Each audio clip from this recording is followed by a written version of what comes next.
Last night, my daughter asked the question as postulated by her fourth grade teacher, will your father vote for war or for peace?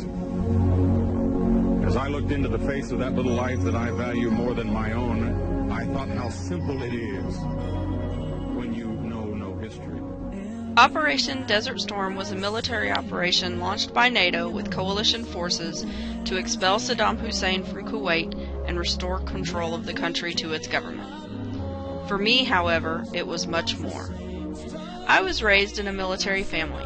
My father was in the Army for my entire life up until I was a senior in high school.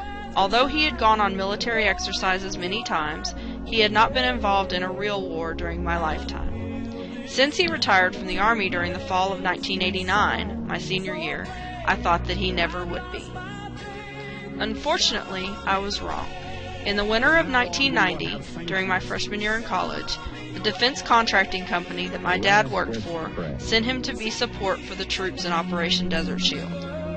Just months after retiring from the Army, he was going into a potential war zone. To make it worse, I was attending college in Abilene, Texas, and my family had just moved to Germany over the Christmas break.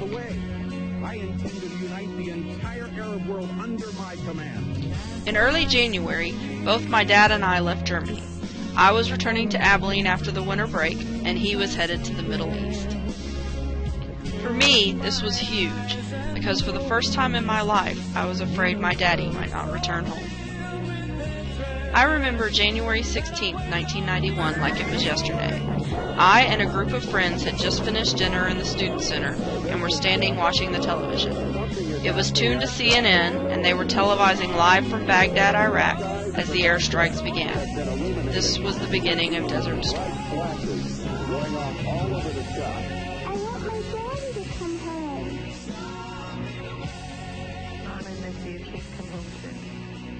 Throughout the next few weeks, I struggled to keep it together while every single day in chapel I heard about the war and our two students from ACU that were activated to be deployed to Iraq.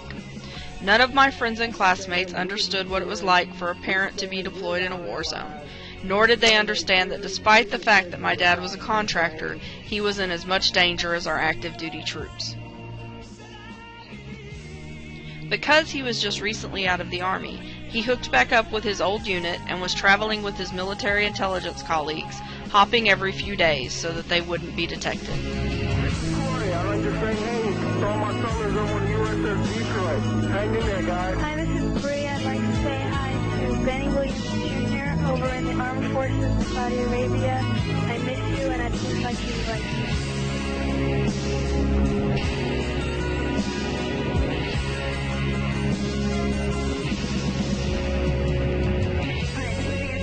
I'd like to dedicate this song to the troops over in Saudi Arabia. Hi, this is Lindsay, and I want to send a message to my husband, Larry White, who's in the Air Force over in Saudi Arabia. Hi, this is Melissa Blair. I'd like to say hi to Captain Hope, and I hope you get home safe and sound. We all love you.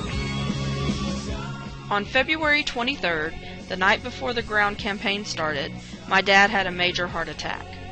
His unit was on the border between Saudi Arabia and Iraq.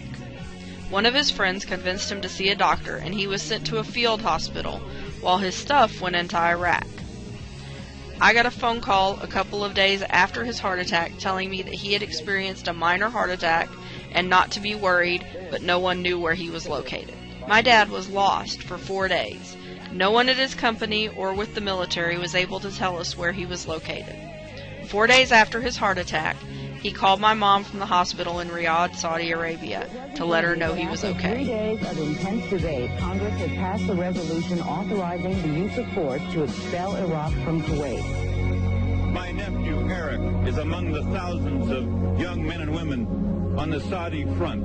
On February 28, 1991, the Gulf War was over. 4 days after the ground campaign began, the objectives of the military had been accomplished and troops were withdrawn. About a week later, my dad was back in Germany with my mom and brother.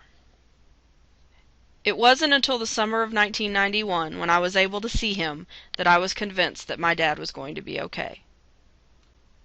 The Gulf War in 1991 accomplished the mission set forth by the United Nations, but since then the U.S. has ended up back in the Middle East a couple of other times in war situations.